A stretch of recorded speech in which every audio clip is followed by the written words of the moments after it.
Hi everyone, this is Tuplex. Welcome back. I've beautified my base again. As you can see, I was trying to make a concrete version of my logo. It's not bad, but if any of you guys are more artistic than I do and can send me a blueprint of something like this, that would be pretty awesome. Also, I've added a counter here. We're getting very close to 500 subs, which is a big milestone for me. Before I started this series in version 16, I had around 220 or so subscribers, and this series has really gotten a lot of positive attention from everybody, and my subscriber count has been increasing. Now, I don't care too much about the numbers. I do this because I enjoy it. I'm not doing it for any big goals or anything, but the response has really been incredible from all of you, and I just wanted to say thank you. And I'm going to be tracking this as we go forward. I'll update it, but as of right now, I'm at 496. By the time you see this video, it'll probably be above 500, which is fantastic. After 500, what I'm going to be doing is every time this number doubles, I will be giving away a Factorio license on Steam. I'm not sure exactly how I will decide who gets it. I'd like to do some kind of a drawing.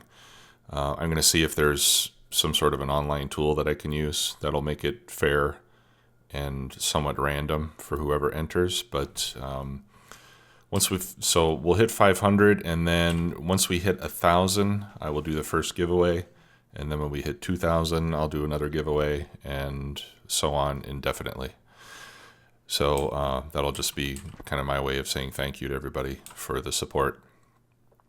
So moving on, I got a comment from Harry Svensson. He suggested that I switch steam power on and off using an accumulator rather than using a power switch, so that steam power would come on automatically rather than me having to switch it manually. And I thought about it a little bit. In the past, I have tried that before, and the issue that I had there was that I used a power switch to turn the steam power on and off. And what would happen is when you would get close to the point where you needed steam power, it would oscillate back and forth very quickly, and it was really annoying because the switch would basically just be going on and off, on and off. If you looked at your power consumption graph, you would see like not a sawtooth, but like a square tooth pattern.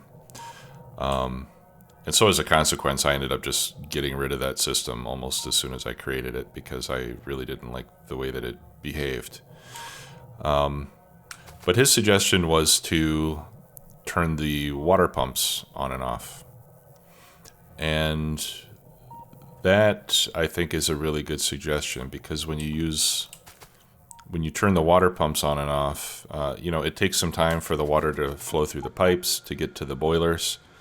And then once the boilers have water, once you turn the water off, it takes some time for the water to get consumed.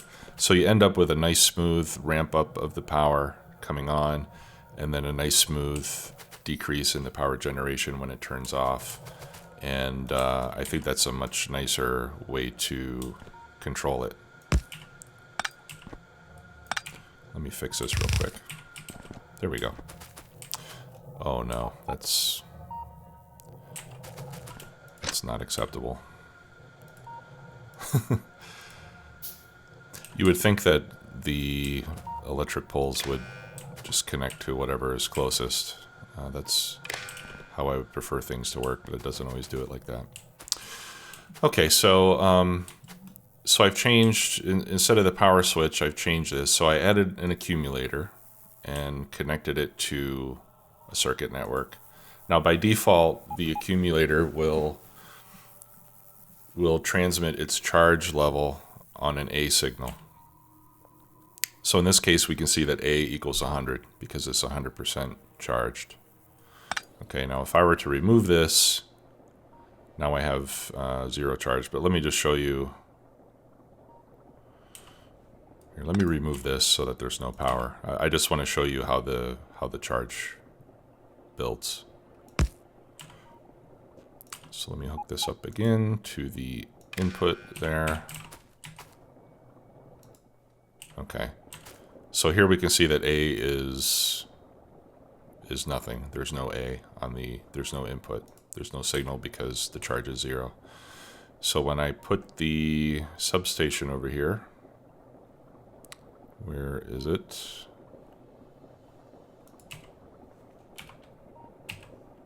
Oh, okay, and it doesn't sort my inventory. Ah, here it is. I always have trouble finding that. Okay, so when I put this over here to power everything up, we can see that the A signal is slowly increasing to 100. Okay, and then I've wired up 2 combinators. So this one, if A is less than 90%, will output a red signal. And this one, if A is greater than or equal to 90, it will output a green signal. And then this one is just uses colors, and the light turns on whenever there's any signal greater than 0. So this will either be red or green all the time. And then the pumps are configured so that if there is a red signal, meaning that we're losing charge, then the pumps will turn on and send water to the boilers.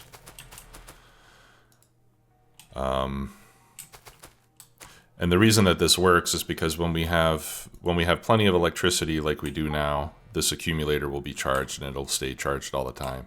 Once we get to the point where we start exceeding our ability to generate enough power, it'll start to pull charge out of the accumulator, and this is what will basically detect that we need more power. Okay.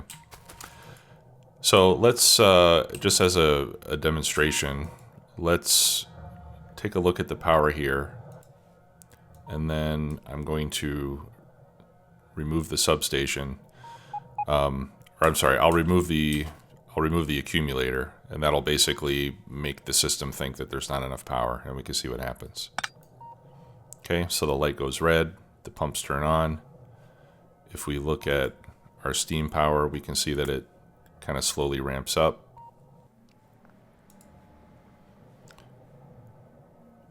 Okay, it's quicker if we look at the 5-second graph.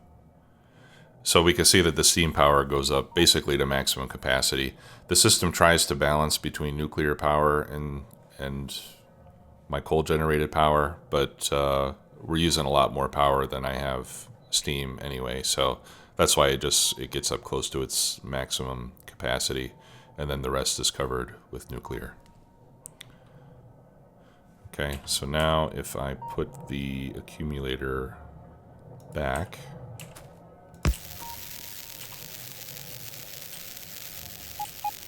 now let's take a look at this again so we can see our graph. So let me put it over here.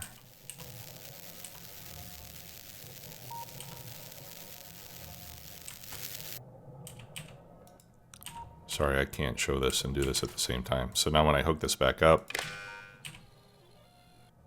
now it's green, and the pumps shut off. And if we look at the power again, we'll see that the steam power will slowly start to decrease once the boilers start to use up all the water that's left over in the pipes.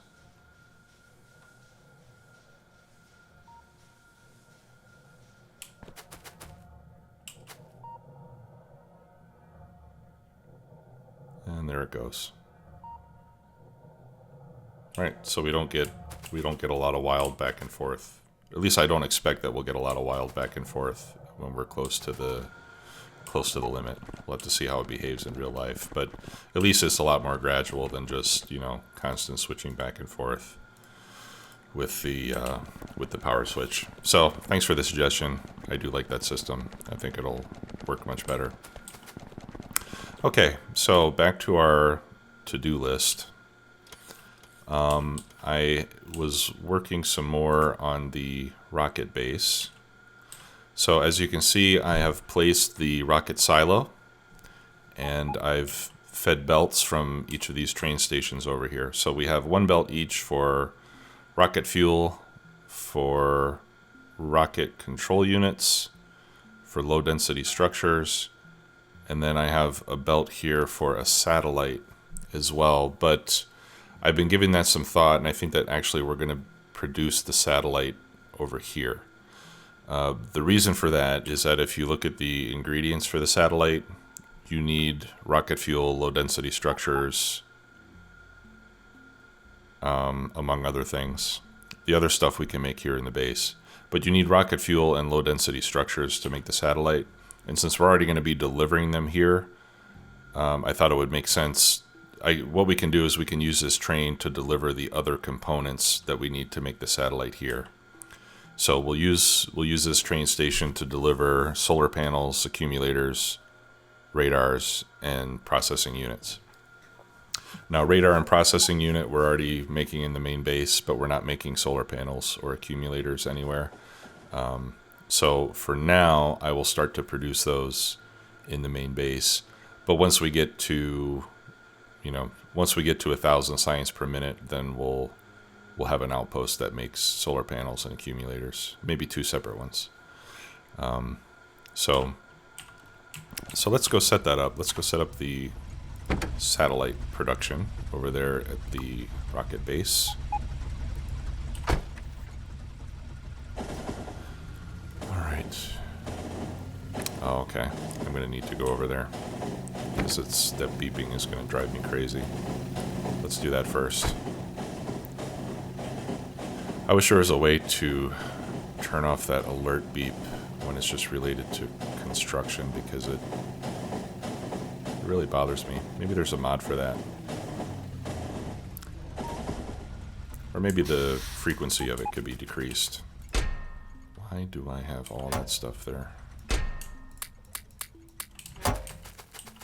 Well, I know why it's there. It's because I'm trashing it. Okay, that makes sense. All right. Thank you.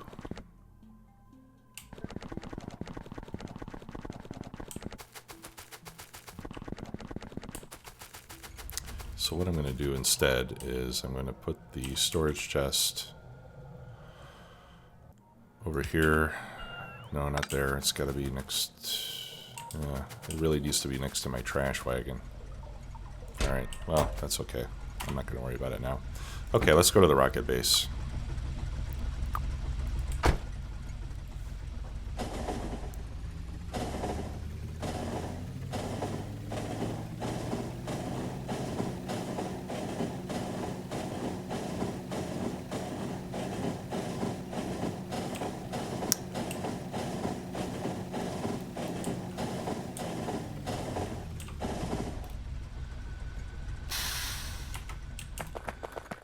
Okay, so let's rename this. This is going to be satellite parts and not a satellite itself.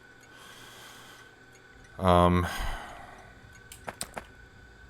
I think what we'll have to do is, we could just put everything onto one belt,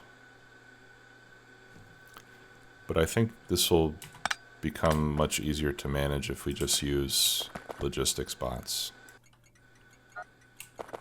So I don't have any here right now, but we'll set that up. Just because we're going to be using lots of different parts in not very big quantities. Alright, so let's just put a requester chest for a satellite, and that's where we'll load it in. And I don't think we need a stack inserter there. I think just a plain old yellow inserter will be fast enough. It's only going to be about 1 per minute. Now, I haven't hooked this up to power yet because the rocket silo itself will consume 16.7 megawatts. I did put productivity modules in it already. So it's going to suck up a huge amount of power even when it's just sitting there and not doing anything. So I disconnected the power connection for now, just so it doesn't use electricity to sit there and do nothing. I've been scanning with radar. I don't see anything too threatening. I did have a biter base that I took out already, but right now everything looks clear. Let's get some light over here. Okay, so satellite will go here. The satellite production, I think what I'll do is I'll put a roboport right here, since it's going to be picking up the items. And again, we're gonna be delivering 100 solar panels, 100 accumulators, 5 radars, and 100 processing units about once a minute. So that's about 305 items per minute that we're going to need to bring in here and consume. So I think probably 2 chests will be sufficient. And I'm going to use buffer chests so that when the items go in the chest, we'll be able to monitor those supply levels on the logistics network.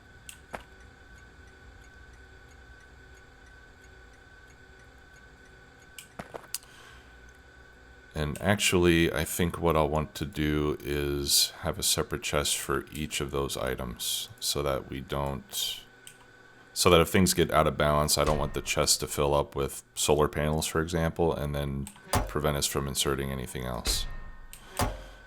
So we're going to have 4 different items, so let's do 4 of these, and then we'll use filter stack inserters to filter for each item type. Alright, so 1 will be for radar, 1 will be for solar panels, 1 will be for accumulators, and 1 will be for blue circuits.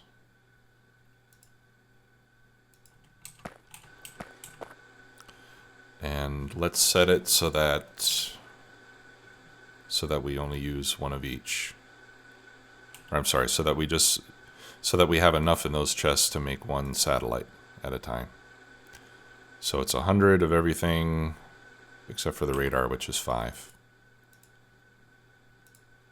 Okay, so we'll tell this to enable when radar is less than 5. We'll tell this to enable when solar panel is less than 100.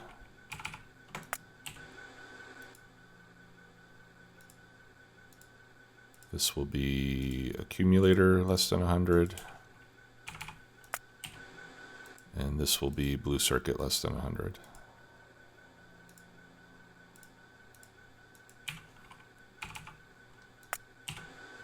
Great. And so for the short term, we can just load these up into a train at the main base and just bring some over every once in a while to keep this going. Okay, so let's get another roboport over here. Wouldn't you know it? I could put that right there.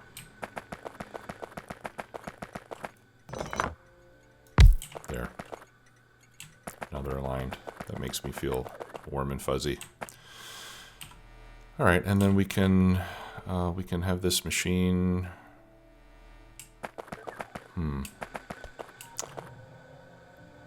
Nice.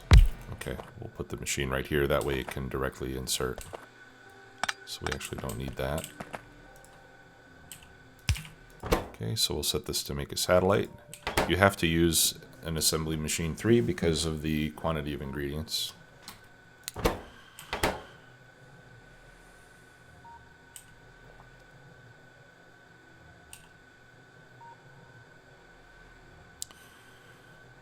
Okay, so we'll need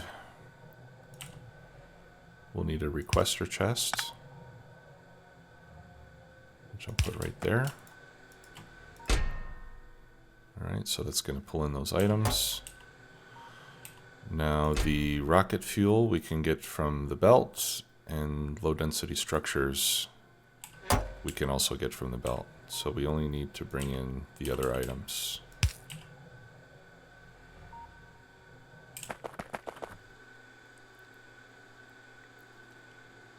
Okay, and low density structure is the top belt. Alright, so for the rocket fuel, we can pull from there. How many does that need? 50 rocket fuel. Yeah, I guess we'll use stack inserters. And then this can be for the low density structure.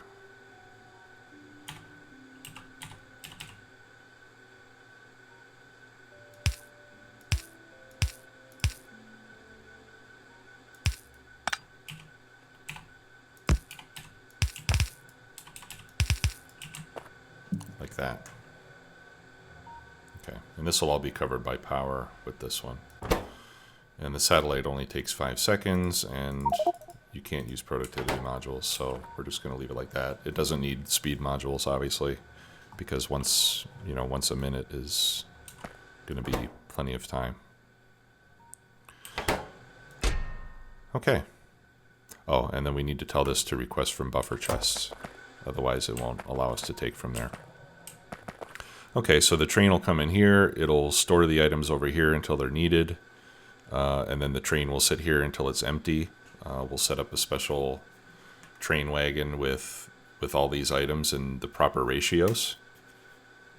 So we'll probably just have like one stack of radar, and then the rest will be stacks of all the other stuff. And then they'll get requested. They'll come over here via the robots, get delivered to this requester chest, and then the other 2 items will come from there. And then it'll just insert directly into the rocket silo. And then I set the rocket silo to auto launch with cargo. So that means that when the rocket is ready, as soon as the satellite gets inserted, it'll launch the rocket automatically without me having to click anything. And then after the rocket and the satellite launches, there will be an inventory slot here that will fill up with 1,000 space science packs. And that's where these inserters come in. These will take the science packs out. They'll go on this belt, which will then come over here, and will get unloaded into these chests, and this is where the rocket science train will come and pick up its cargo, and then it'll take it to whichever train station has all of the science labs. Okay, so this is basically ready to go. All we need to do is give it some parts. So we need, and I add that to my to-do list. So for the rocket base, we need to give it rocket control units, low density structures, and satellite parts.